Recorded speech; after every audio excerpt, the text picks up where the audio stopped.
ভারতীয় দাদা বাবুদের কাছে আমাদের প্রশ্ন, বাঙালিদেরকে কি এত নরম পাইছেন? বাংলাদেশকে কি এত নরম পাইছেন আপনারা? হ্যাঁ, বাংলাদেশের যে সকল হিন্দু সম্প্রদায় ভাই বোনেরা আছেন, আপনারা বলেন তো, আপনাদের মুখ নাই, আপনাদের মুখে কিছু বের হচ্ছে না কেন? ভারতের দাদা বাবুরা কি বলতে চাচ্ছে? আপনাদেরকে কে জ্বালাচ্ছে? আপনাদেরকে কে অত্যাচার করেছে? আপনাদের হিন্দু গির্জা মন্দির কে পাহারা দিয়েছিল? কেন এই মিথ্যাচারগুলো ভারত থেকে করা হচ্ছে? ভারতের এক সাংঘাতিক, সারাদিন দেখে পাগলামি করে। কিসের পাগলামি করে এগুলি? আমরা তো কিছু বুঝি না। কে কাকে কোথায় আঘাত করতেছে? কার বাড়ি কে জ্বালাচ্ছে? আওয়ামী লীগ সরকার আমলে যেভাবে হিন্দুদেরকে অত্যাচার করা হয়েছে, যেভাবে নির্যাতন করা হয়েছে, তখন তো কই ভারতের দাদা বাবুরা এসব কথা বলে নাই। এখন কেন বলতেছে? হুঁশিয়ার হয়ে যান। বাঙালি কিন্তু যেতে গেলে বাঙালির সাথে সারতে পারবেন কিনা জানি না। ওই ভারতে বসে বসে দালালি করতে পারবেন।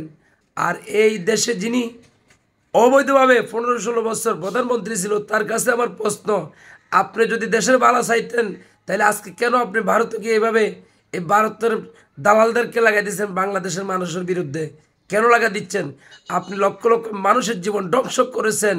লক্ষ লক্ষ মানুষের জীবন ধ্বংস করার পরে এখন আপনি আবারও মানুষের জীবন ধ্বংস করার চেষ্টা করতেছেন।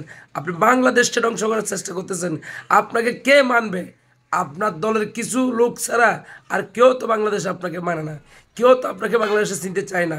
আপনি এমন অত্যাচার করেছেন বাংলাদেশকে, আপনি এমনভাবে সুচি খেয়েছেন, আপনার দলেরও এমনভাবে সুচি খেয়েছে, এগুলাকে আমরা কেউ কোনো লোক মেনে নিতে পারি না, পারবো না। এবং যারা আওয়ামী লীগের লোকেরা বর্তমানে এখনো পর্যন্ত যেভাবে চলাফেরা করতেছেন, এইটা যদি আজকে যদি আওয়ামী লীগের হইতো তাহলে আজকে বিএনপির অবস্থাটা কী হইতো?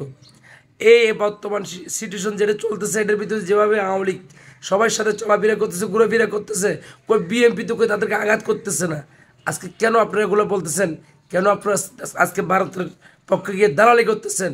শুনেন, বেশি দালালি করতে গেলে নিজের ফান্দে নিজে পড়ে। যে লোক বেশি পণ্ডিত, বেশি বোঝার চেষ্টা করে, সে আগে বিপদে পড়ে।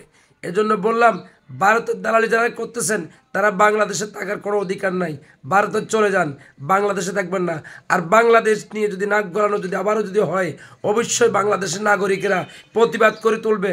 ভারতের যেসব দালাল মিডিয়া আছে, সকল মিডিয়া বাংলাদেশের সকল নাগরিককে অনুরোধ করব, আপনারা ওইসব মিডিয়াগুলো দেখবেন না, সবগুলো বন্ধ করেন। আমাদের বর্তমান যিনি আমাদের সরকারের প্রধান আছে, ডক্টর ইউনূস স্যারের কাছে অনুরোধ থাকবে, ভারতের সকল চ্যানেল যেন বন্ধ হয়ে যায়। ভারতের কোনো পণ্য আমরা ব্যবহার করব না, ভারতের সকল কিছু আমরা বয়কট করব। স্যার, এরা কী করতে পারে আমাদেরকে? আমাদের শক্তি কতটুকু আর এদের শক্তি কতটুকু? ইনশাআল্লাহ আল্লাহ রসুলের উসিলায়, অলি আউলিয়াদের উসিলায় বাংলাদেশে কিছু করতে পারবে না। বাংলাদেশে কিছু করি তারা যাইতে পারবে না। আমরা এই কথা ব্যক্ত করতে পারি, আমরা বাঙালি, আমরা শক্ত হাতে কথা বলতে পারি, শক্ত হাতে দমন করতে পারি। আমার কথা যদি সবাই যদি একমত হন, অবশ্যই সবাই আমার সাথে আমার মতন এরকম প্রতিবাদ করবেন।